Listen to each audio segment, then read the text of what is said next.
Stevivor's Friendly Fire Show, episode 198. 198. For the start of May 2022, we're still no closer to an episode 200, but that doesn't matter. I'm one of your co-hosts, Steve Wright, and joining me is my friend and yours, Ben Salter. Hello, Ben. How has your fortnight been? Oh, I can't remember. It's been a long time since we're here. We've just been playing the same game constantly because there's been nothing out. It's the backlog time, so it's the go back to old stuff. Even like there's nothing new on Game Pass. It's like just go through that massive backlog that you've got. I played the same game twice in two different versions in a different state. I went to Queensland, and I brought... You went on holiday and you brought an Xbox with you so that you could play Xbox. You spent money to sit in a room and play an Xbox. Ben, when do I not bring an Xbox with me so I can do that? Or a laptop, at least, to do some sort of video game thing. I did play a game that I can't talk about yet. We can talk about that next podcast. It's under embargo. But I played Dark Souls and Dark Souls Remastered. So I played the 360 back compat and the Xbox One Series S X version. And loved it. I played it on TV. I brought my X screen with me, which is the Australian-made screen that connects to the Xbox Series S and like makes it like a laptop. Awesome! It's really good. It's 100 and no, it's not. It's it's 181. What am I trying to say? It's full HD. It's 1080p. There we go. Yeah, good. 60 frames. Like it worked really well, but it's the size. It's the width of the Xbox Series S, which is not large, so like it worked really well on its own. But if you can connect it to like the hotel 60-inch TV that's sitting there, do that. But I had a really good time. But I think, you've been playing more Elden Ring, I'd assume, or did you go into the Dark Souls? A lot more Elden Ring. Well, first of all, no one else is having this problem. No one else is sitting in their house in lockdown for 2 years and then taking an Xbox with them for a week-long holiday to another state. Like, it's great. Really hard. It's so hard. It's hard being me, Ben. Oh. Yeah. Anyway, so that's it's a great device pretty much just for you. But yes, I dabbled. So I believe in the last episode I said there's no way I'm going to play another From Software game, and I haven't really yet because I've got many hours of Elden Ring to go. I'm only up about 50 hours, 55 in or something like that. Okay. But I did try Dark Souls 1 through back compat, and it's terrible. Like it's unplayable. Not the game, the performance. Like the frame rate is about 12. It's 30, I think. It's not 30. Like in the first, like once you get through that very empty room at the start, it's like it's a cruel. So I've since ordered the remastered version. I was going to buy them individually, but they're full price. It's like over $200 to buy them from the Xbox store. So I bought like a disc of all of them from Amazon, which I think is coming from the UK because it's not in print here or something. Oh. And that was $70, so more reasonable. Well, between you and I, the achievement list doesn't go into the DLC. The DLC is kind of just fun and free, like free achievement. No achievements. Oh. 0 achievements. It costs money. You haven't played it? Well, but I bought Dark Souls 2 and 3 on my holiday because I'm like, I'm digging this. I'm going to finish Dark Souls. I'm going to go into 2 and I'm going to 3. But none of the DLC counts. So I went and looked, and like, I think we've talked about this a couple times now. Like, they're full price. You're absolutely right. They're full price. But like, I went for the non-fancy deluxe edition. I just bought like the base game, and I don't care about the DLC. I just want to play the game and try the achievements. Try to get the achievements.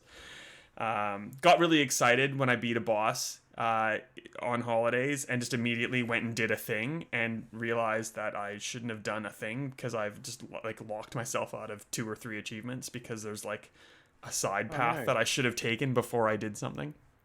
It involves the Lord Vessel. If you're a Dark Souls person, I'm now part of that thing. I was making fun of Leo and Hamish for like spoiling Dark Souls things and Elden Ring things, and now I'm like fully invested. I'm like, oh, I can't talk about a game that was made in 2013. Oh, that would be blasphemy. But I get it. They're really fun. I'm enjoying it immensely, and I hope that you go down that same path because they're super fun. I might have a break first. I kind of feel like I need to try something non-From Software-y after this because there's still months before the next big release, right? So there's a big time to get through the backlog. And as I've said on this show before, I've got Cyberpunk to play. I'm 2/3 of the way through the Mass Effect remaster, so I should go back and play 3. Probably a bunch of other stuff which I've forgotten. that is in my backlog. If you're on Xbox, using the pins to have like what you're playing level 1 and then like what you're going to play next or what you should play, it's actually really helpful because otherwise I forget about these things and I've got to queue them up. So PlayStation probably has similar, but I haven't bothered to set it up in the same way. Switch doesn't because they haven't updated their menu since it launched in 2017. Exactly the same. I think they did add folders actually. You can make folders. That's it. So it's kind of the same, but it's a lot of work. Speaking of the Switch, I've also had a chance to play Nintendo Switch Sports, which is basically Wii Sports, if you're familiar with that, but it's now Nintendo Switch Sports because it's sports on Nintendo Switch. Why didn't they call this Wii Sports Switch or something? Because like, still a cool name. I get it's not on the Wii, but just call it Wii Sports 3. Like, who cares? Just go for it. It is Wii Sports in everything but name, and you're using the Joy-Cons instead of Wiimotes.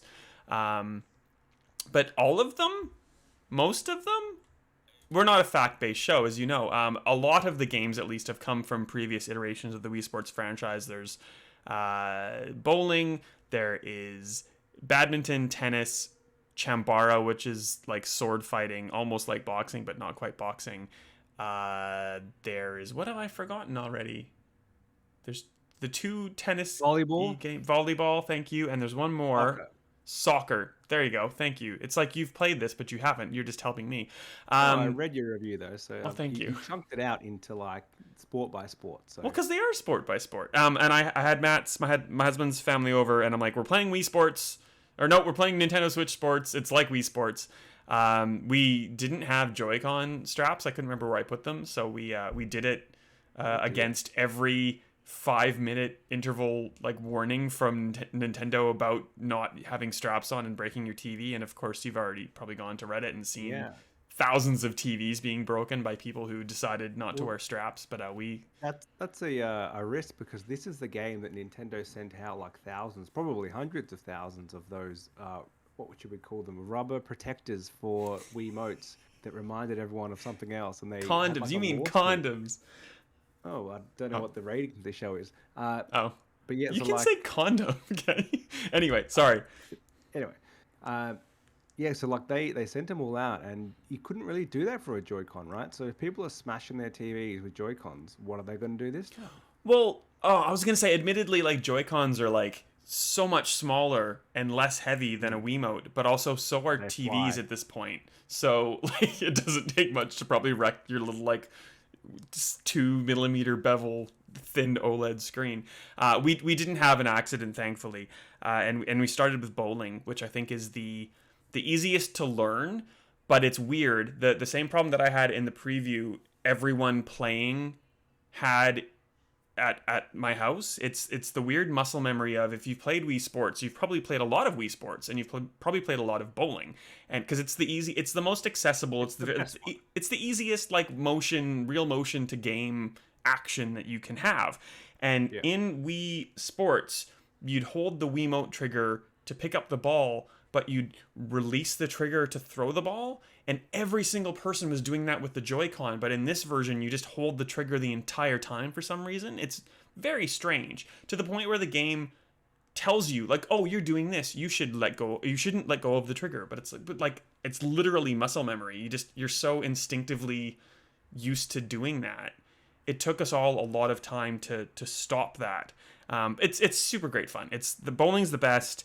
I think tennis is the most strategic of the 2 racket games. Badminton's more just kind of like 1-to-1 motion, and you can sit there in a rally of like 25 or 30. It just like, it's hard to not hit the ball or the bird or whatever. Volleyball is super fun, but if you have little kids, it's super reliant upon timing. So you're doing the bumping and the setting and the spiking, but you have to be pretty spot on with when you hit the ball.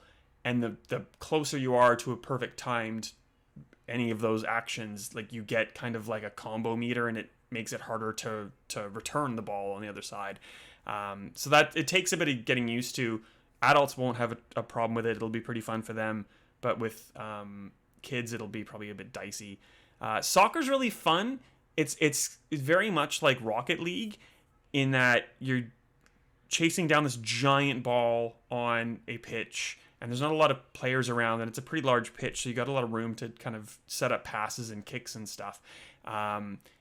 Soccer right now uses 2 Joy-Cons, but you can use a leg strap for a shootout mode, and that's like literally just using your leg for one of the Joy-Cons and your hand to move your player around. It's weird because I like the leg mechanic, but it's not available yet in any of the other soccer modes. When it is introduced later on, it'll be kind of fun.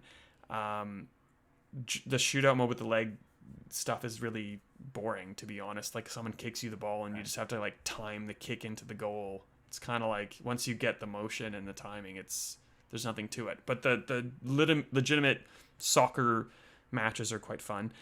And I don't rate Chambara. It's just like a flail-a-thon, kind of like boxing was. And I've forgotten one already, again, of the modes. There's 6. Bowling, tennis, and volleyball are the ones to go for. Soccer's pretty good, but it'll be better with leg motion. With a leg strap, of course, if you have one. If you don't have the game yet, buy it physically, because you get like a leg strap basically for $2 compared to a digital price. So like, it's a no-brainer. Golf is coming. It'll be good. It'll be Wii Sports Golf. The Joy-Con is perfectly suited for this kind of stuff. And like, I think you told this to me and I kind of ran with it, Ben. The only downside is that it's not a full-priced game. It's like $50 Australian, but it's still not free. And we were used to playing this on a Wii as a pack-in, and it was just like there, and it was an easy way to show people how this worked.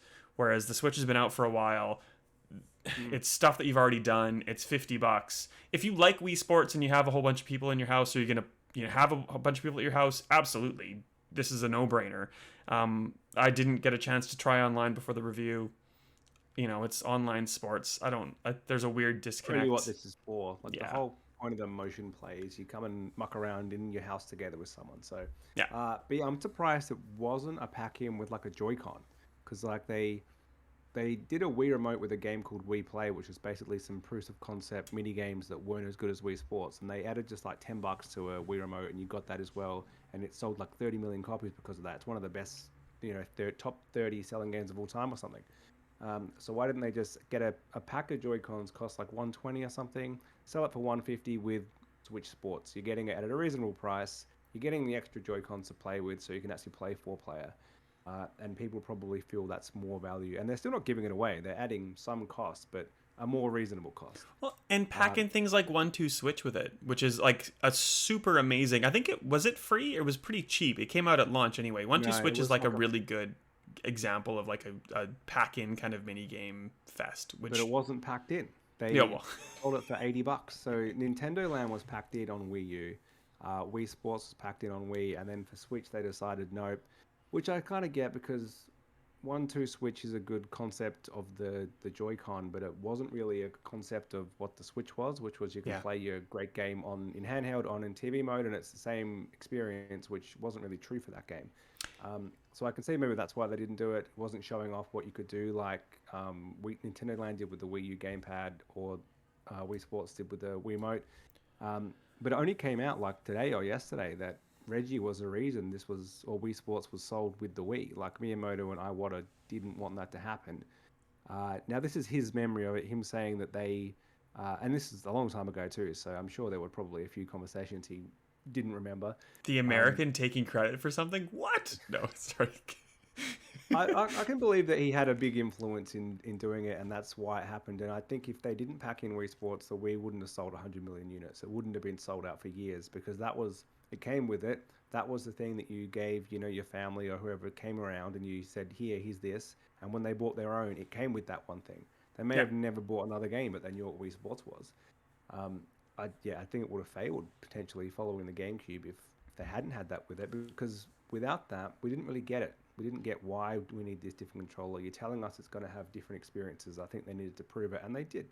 But like, for Miyamoto to apparently have said we don't give away our games, they did it all the time. Like, the Game Boy was a success because Tetris came with it. Like, I know that wasn't strictly their game, but I think they published that. It was a game, and that still counts. Yeah, and then there was like Super Mario 3D All-Stars or World. One of them came with the SNES in a lot of regions. Like, they bundled that up pretty quick. So it definitely did happen. But yeah, so Wii Sports was sold with the Wii in every country except for Japan, where it was not. which is why the Wii Sports sales and Wii console sales are a little bit different. Uh, so yeah, interesting, and it made the Wii what it was, and now we're here years later, and they've gone away from doing that again. So Reggie's not there; he couldn't make them give sports away with something else. And I guess it also kind of like shows the sort of limitations of the Switch and Nintendo's strategy right now, because if you're playing this on a Switch Lite, which doesn't have detachable Joy-Cons, like you can't play on a You wouldn't. well, like on a real can't put it on Switch, you your can't TV. actually play with Joy-Cons connected to the Switch. It won't let you. You have to disconnect the Joy-Cons and play. So I'm imagining that the Switch Lite somehow negates that issue, but you have to have a second set of Joy-Cons to then connect to it to play. Yeah. I don't know how a Switch Lite works, but like that's a weird thing. The other thing is, I guess, if you're trying to play tabletop and you're playing any sport, like it's so small on the screen, and if you have one or two people, it's not, because it's so you're seeing a sporting field, so it's so pulled out camera wise that you can't actually really see what's going on. So you got to get really close to the screen, but also like far enough away from the person you're playing with or the other people you're playing with like tennis or something, that you're not like smacking him in the face as you're doing something. Whereas like the 1-2 Switch game, everything was very simple and everything was very large on the screen, even in tabletop mode. So like it's you didn't have to stand close to the screen. You could still know what to do and understand what your motions were doing for it to work. But like in this sports game, you got to get really, really close. Even like with bowling, it's like, am I lined up for the pins? I got to get really close, got to figure it out, and then bowl. So it's like it's cool that the Switch can do all these things with all the modes, but it's also detracting from an experience like this. I think they use tabletop mode in advertising for 1-2 Switch only, which is even stranger why they didn't like bundle that game with the console or with a Joy-Con pack. And since then, I haven't really seen it, because I would suspect that about 99% of gameplay is either on TV or in handheld mode. I think no one is ever using tabletop mode. The only game that really did use it, as you say, is 1-2 Switch well. Yeah. And yeah, so I think it's a non-issue. No, if you're standing around your Switch Lite playing this with 4 of your family, maybe you should invest in a Switch, like if you're that into it. Once you get the Wii. Correct. There's no handheld for the most part. I'm assuming Switch Lite, obviously it can be in handheld, because you can't unhandheld it if it's not connected to a TV. But yeah, like it's weird. And hopefully if you do play this, despite me saying I made it unscathed with my TV, please don't. If you have the straps, please put on the straps, because I've already seen on Reddit just like hundreds of TVs getting smashed in. It will happen to you eventually. So just, don't tempt fate. Well, it may not be you. It may be your, cousin or something who doesn't often play games, and they don't quite have the grip on a Joy-Con that you do. So it's not just about what you think. You think, I'm never going to let go of this, but they may do. Especially with the muscle memory. They let go because they let go of the button, which is basically like the whole grip on a Joy-Con. It could just, and they will fly. They're so small and so light. Your adorable grandma who doesn't let go of the trigger lets go of the entire Joy-Con. But hey, I was kind of secretly hoping my parents in-law, they're my parents from another husband, my only husband, you get it, would accidentally let go of the Joy-Con and wreck my TV so I could get an HDMI 2.1 TV, but alas, it didn't happen. I need an excuse to get a new TV, and if it happens to be a Joy-Con going through it, oh no. Alas, didn't happen. Anything else you want to say about any FromSoft game or Switch Sports before we get into the news? No, let's do it. Well, it's this weird time of like not a lot of news, but the news that's coming out is crazy big. And undeniably, the biggest story of the last 2 weeks is Embracer Group, who own a whole bunch of IP and a whole bunch of like kind of mid-tier is probably being nice. A lot of mid-tier studios. They've managed to acquire 3 of Square Enix's biggest studios, them being Eidos, Crystal Dynamics, and Square Enix Montreal. I guess otherwise known as Square's Western Studios. Yeah. Well, 3 pretty good studios as well. Like, so Tomb Raider's probably the biggest thing they've made, but they recently made Guardians of the Galaxy. Crystal Dynamics is also working with Microsoft on the Perfect Dark remake or reboot, whatever that is. Which you'd assume is contracted and will continue on regardless of this acquisition Yeah, news. someone from Xbox like retweeted the Crystal Dynamics tweet to say like it's super exciting that they're going on their next chapter and they're still helping us with Perfect Dark basically. So that is happening. You would have thought Xbox would have been interested in nabbing them based on that's what they're doing now, and they previously had the Rise of the Tomb Raider deal, but with getting Activision and getting that all approved, they're probably sitting tight at the moment. I think it's And more that they're not actually allowed. I think there's because oh of this really? acquisition, I think they're not able to do extra deals. And I think part of that is also because Sony has just done this big deal with I think it's like $1 billion or something with Bungie. They're also equally because they're going through all the checks and balances not able to make a huge acquisition like this. Maybe I might be talking out my rear end, but Embracer Group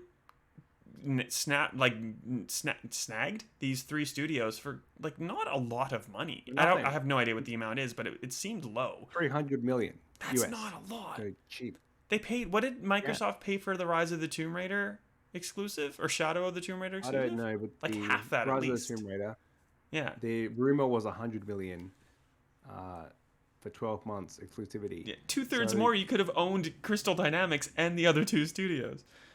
and the Tomb Raider IP. That's the big thing. It's not the studios. You get a small amount, but some decent IP there. So uh, I would have think, so yes, Sony and Microsoft probably would have been interested, but as you say, they're obviously bigger fish to fry for them. So that's why they went and play, and that's why this Embracer Group, who a lot of people probably haven't heard of, but they used to go by THQ Nordic, which is now just one of their publishing arms, and they own a bunch of stuff. They own Koch, they own Aspire, that company that keeps putting out like old Star Wars games on Switch. Mm-hmm. I'm sure they do other stuff, but that's their main thing. And a whole bunch more that I've forgotten, but like heaps. They own 120 something developers. And A lot like of them some indies. Well, it's 800 and indie side. something pieces of IP, which now include Thief Mm. and Tomb Raider, and I'm forgetting other ones. They listed more, but like I think those are kind of the biggest ones. Tomb Raider certainly is huge. Thief not so much of late, and I kind of think that like it's this weird thing of I don't know if this is a good or bad thing. I think it's ultimately good because usually when you're seeing anything coming from Square Enix, especially on the Western side of titles, it's like, oh, well, like Avengers is a poor example because it was pretty bad, but like Avengers didn't meet sales expectations. Outriders didn't meet sales expectations. The last Tomb Raider didn't meet sales expectations. The Tomb Raider before that probably didn't meet sales expectations. So like I don't know if it's this Square having unrealistic goals or like ambitions or just not a lot of support for things that aren't Final Fantasy. Theoretically this is good for the Tomb Raider brand, which there's already been a new Tomb Raider game announced on Unreal Engine 5 that's probably years off in development. So this is presumably good, I think.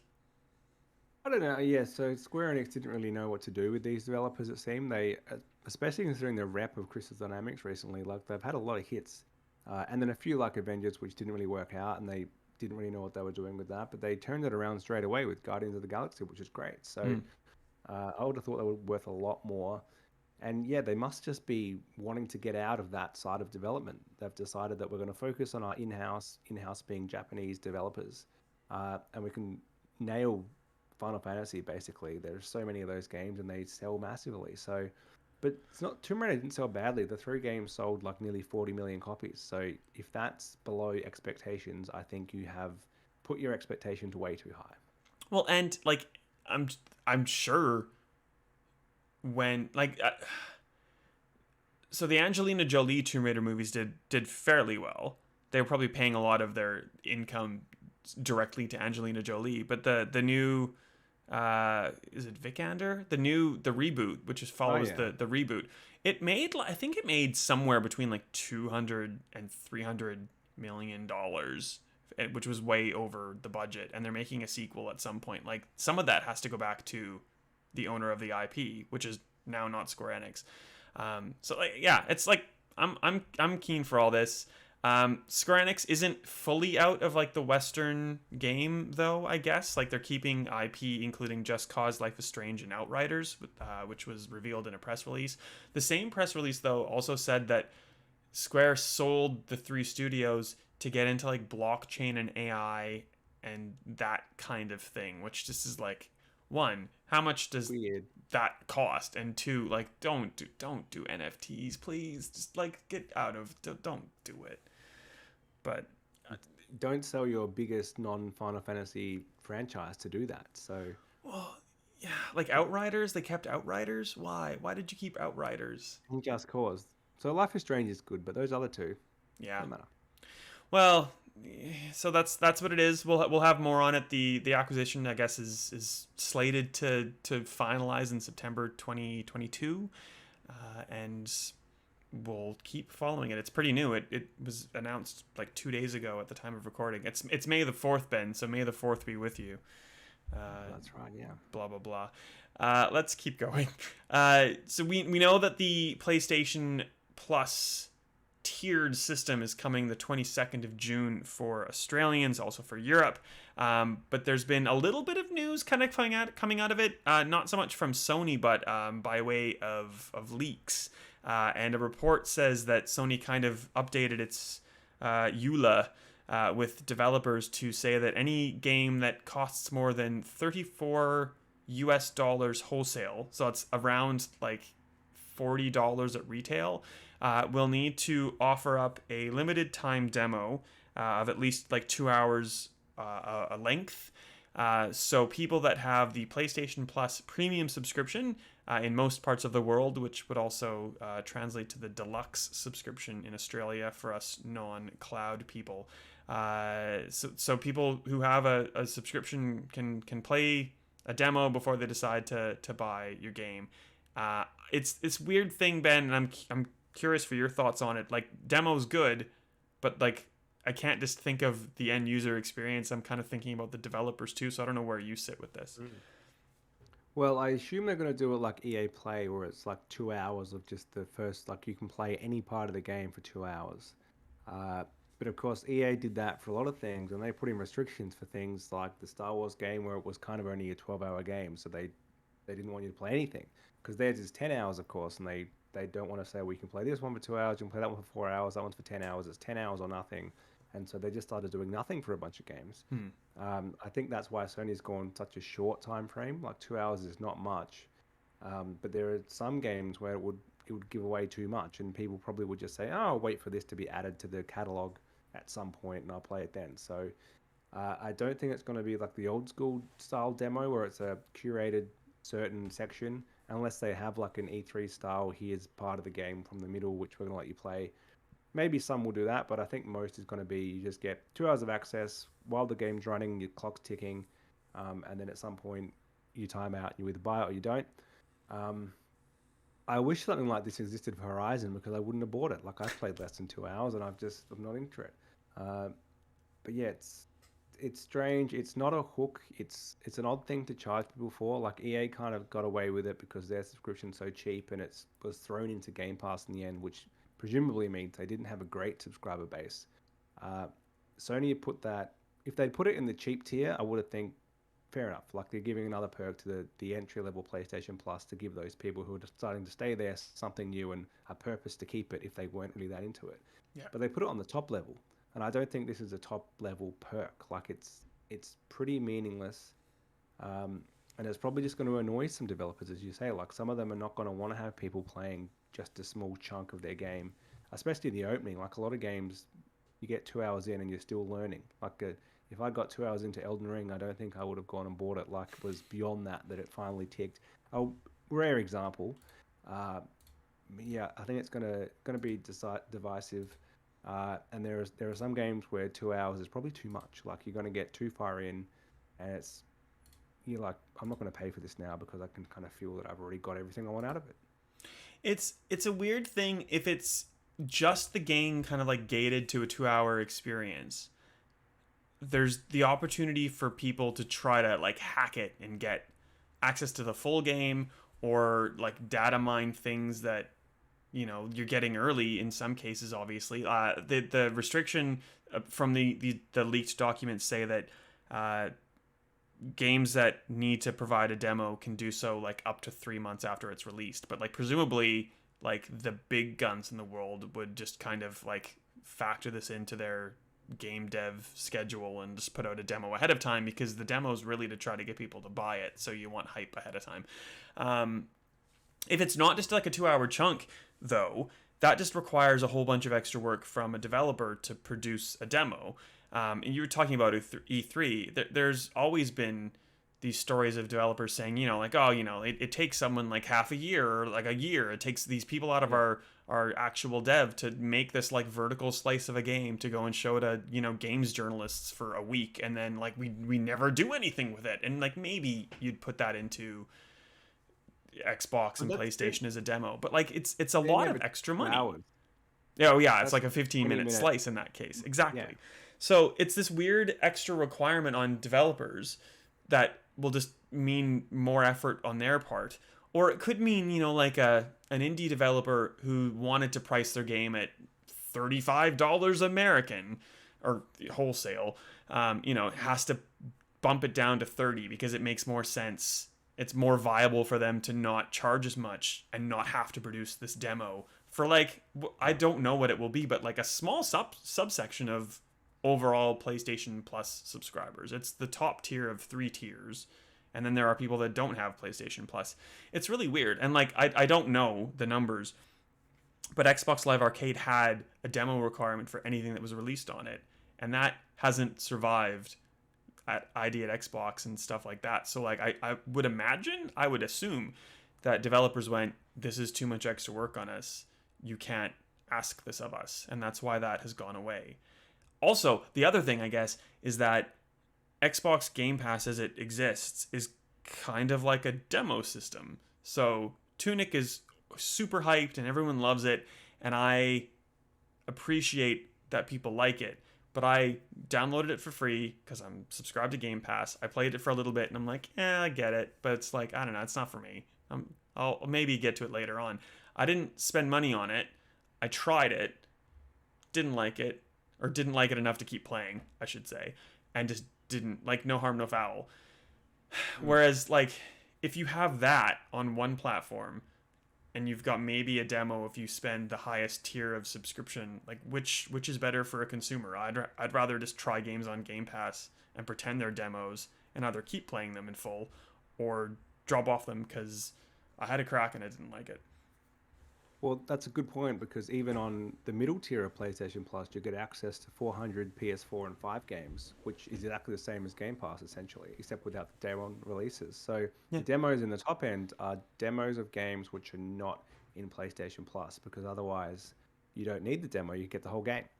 So that means, why would you necessarily go and play a 2-hour chunk of a game which, if it's not there at launch and it's 3 months later, who cares? That's too late. If it's there for launch, fine. If you can kind of see if it's good enough for you to pay launch day price, or if you want to go and wait for it to get cheaper. But you're paying a subscription for at least 400 older games. If you're at the top tier, another like 200 on top of that.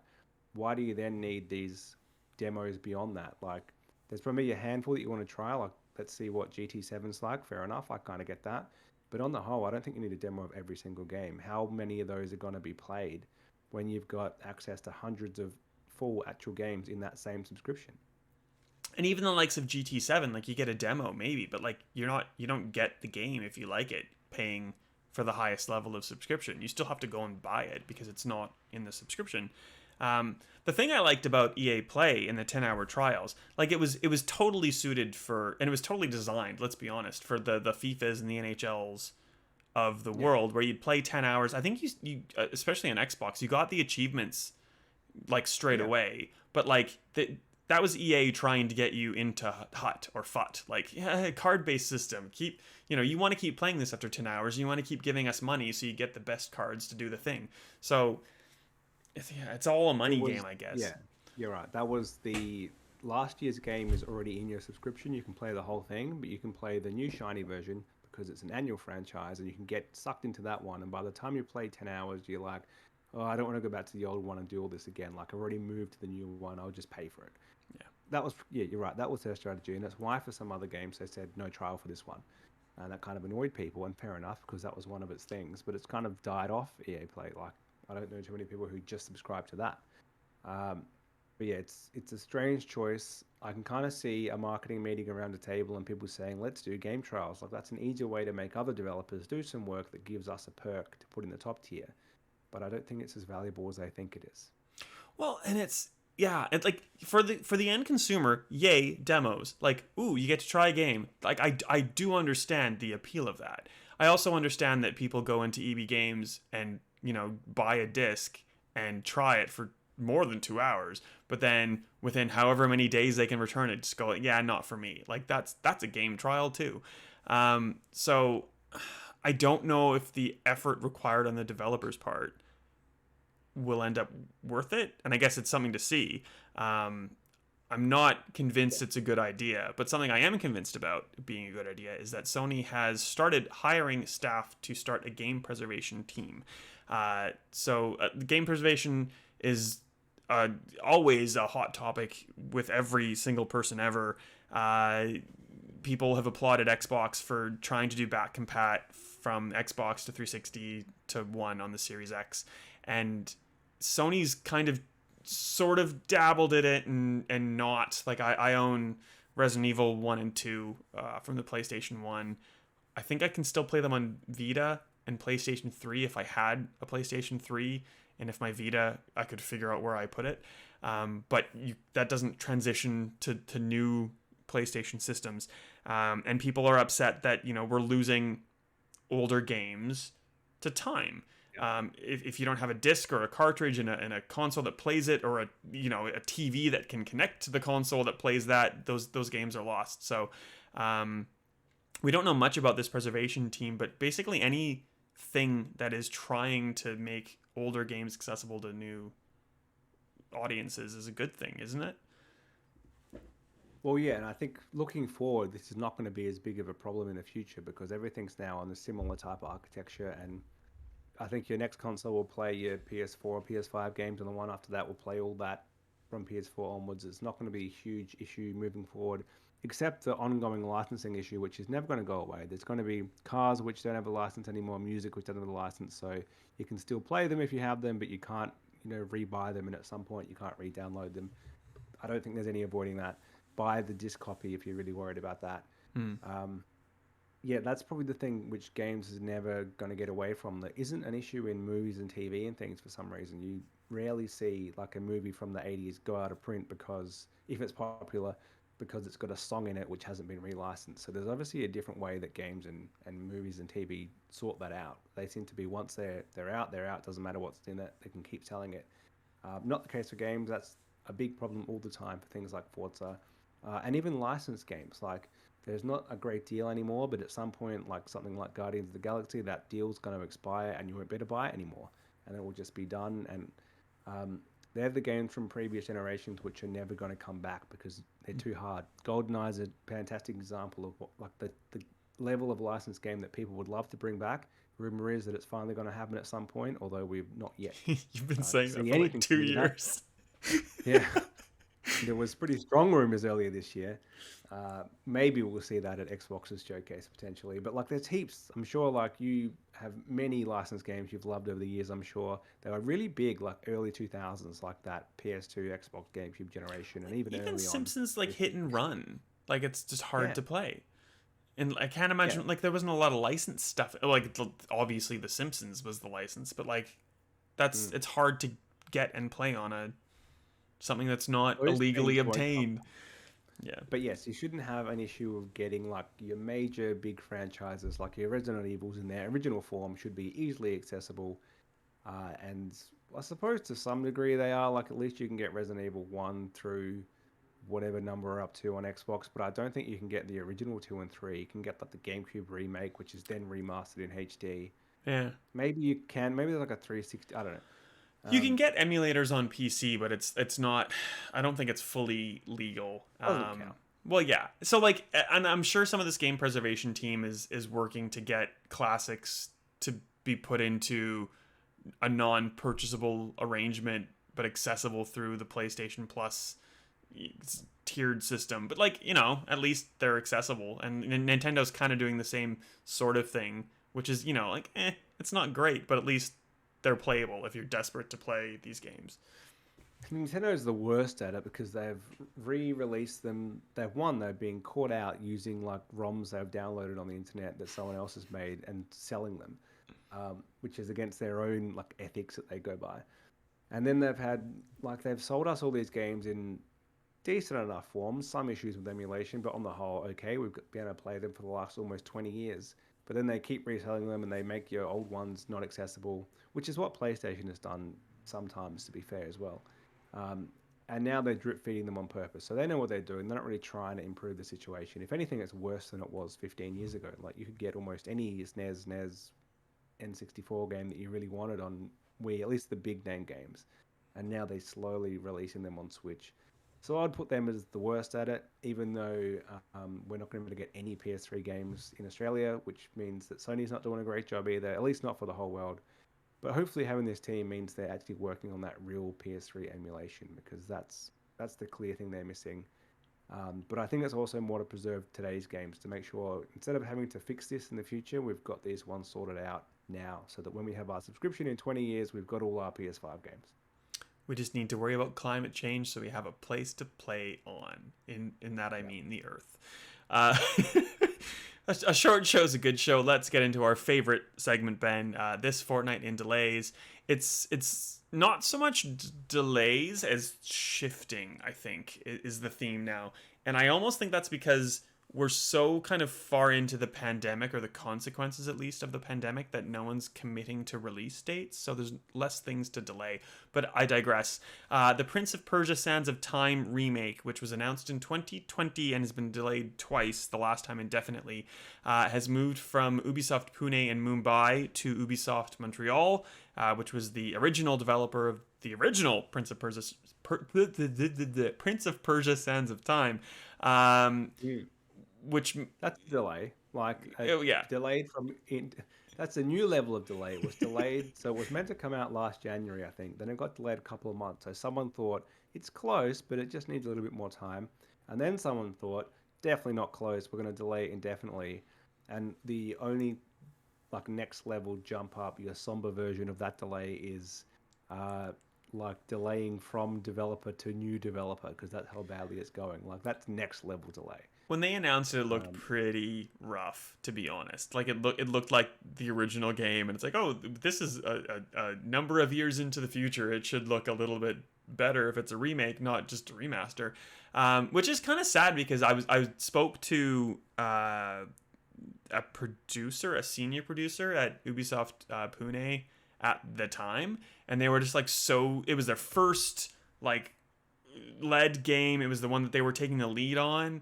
And obviously that's not gone so well now. So that's like, I feel really, really bad for everyone who's worked on this. Like, I'm sure they've put their heart and soul into this, and it's just gone completely balls up. And yeah, that's sad, but it is what it is, I guess. The Halo Infinite co-op campaign, which has been delayed a couple times, has been dated for tentatively late August, which means, Ben, maybe you and I can play Halo Infinite co-op eventually, but not so eventually. Oh, actually, that's not true. We have more of a likelihood to do it, because it'll be online co-op, split screen co-op on a couch.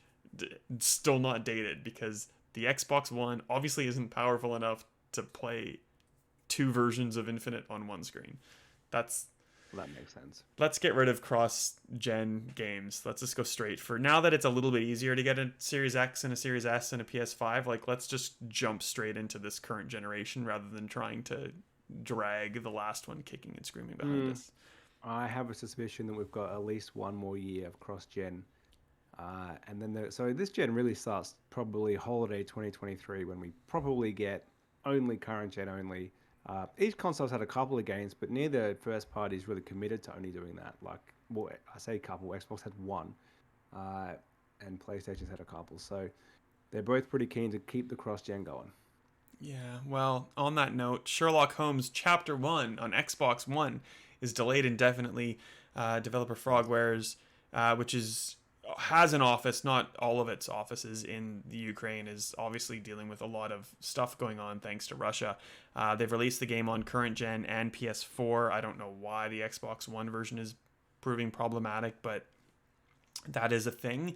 And the last one, I don't know how you feel about this movie. I can't remember if we talked about it or not. The Super Mario animated film starring none other than Charles Martin. Oh, no, not Charles Martinet. Chris Pratt, sorry. It's got a cameo, I think.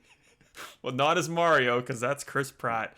Has been delayed into 2023. Did you see the way that they announced this delay? Very strange. It's the most Nintendo thing ever. Just a tweet saying, "This is Miyamoto."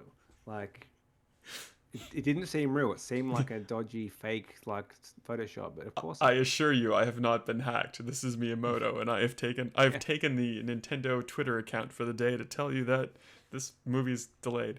Are you keen to see it when it comes out? I will see it when it comes out on a streaming service somewhere. I'm not going to go to a cinema to watch this movie. I haven't been to one for a while, actually. Uh-huh. It'll probably be okay, but I think it's going to be weird Mario having not Mario's voice. Like, I get it while they're doing it. You can't just have Charles Martinet doing his Wahoo constantly. Like, you probably need a bit more dialogue than that. But it's like he's got such an iconic voice that it's going to be weird to have Chris Pratt. He can do dialogue. It's me, Mario. You're listening to Stevivor.com. Like, he can do it. I'll put it at the start of this one if I remember. Like, he can do words. Like, do you think Pratt's gonna do like a super stereotypical like American Italian kind of like, hey, I'm walking here kind of like thing, or is he just gonna be Chris Pratt? And which is better? It's going to be Chris Pratt. I think they're going full just American accents in like their normal accent, because you've got Charlie Day as, is he Luigi or is he? Oh God, yeah, maybe. Like, which is fine, but it's gonna be like, I don't see Italian voices for these guys, and Jack Black is Bowser or Donkey Kong or something. Your definition of this is fine and my definition of this is fine are very different from the sound of it. Yeah, well, I don't really care that much. Like, I haven't seen the Sonic movie. I'm sure it's fine. It's made a bunch of movies, a bunch of money, but probably not very Sonic-y. What video game movie would you like to see? Any franchise? Well, I just watched Uncharted. That just came out on various platforms, and actually not terrible, but it's like the characters are wrong. The story is okay. It is just an Indiana Jones style story, which is what the games were really. Is he too young? He's too young. They're both too young. So Tom Holland is too young for Nathan Drake, and Mark Wahlberg is too young for Sully. Like, they both need another 10 years on them, and then it would have been much better. The Australian who plays Chloe is kind of weird because it's like American Australian accent, and whenever that happens in a movie, it's always like so jarring. But I think that's just because you're so used to, or we're so used to, just constant American accents. To throw in a non-Chris or Liam Hemsworth accent is strange. Now I know why people don't like this very podcast, Ben, because we have conflicting accents going on. I'm not American, but yeah. I've got the nasal. And you remind me of that TikTok from, is it like a kid's show with like mermaids or whatever? Like, oh, Chloe, the condensation. Oh no! And then like one turns into a mermaid or something. Do you know what is that? I think you've made that show up. No. Never. Now I've got to figure out. I'll ask Matt what it is. There's like a show about kids who turn into mermaids when they get wet. Maybe. Maybe. I don't know. All maybe. Right. There's a lot of weird like late 90s ABC kids shows in Australia were strange. That's one of the, I can't place that one, but it sounds like one of the more normal shows. Like, there were weird shows going on.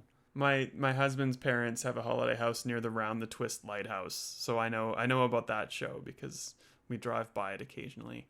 Anyway, I have taken a giant diversion. No, it's late. I'm done. Ben, how do we find you on the internet? Ben_Salter on Twitter, and yourself? SWrightAU, and that's me. And there's not a lot going on, to be honest. So we'll talk to you in 2 weeks, and maybe there'll be news. Maybe we'll have played a game that's not a From Software game. Maybe Ben will have played Cyberpunk. Doubtful, but yeah, there's no releases. Normally we have something coming up, so get through your backlog, and we'll see you in 2 weeks. I'll talk about Trek to Yomi.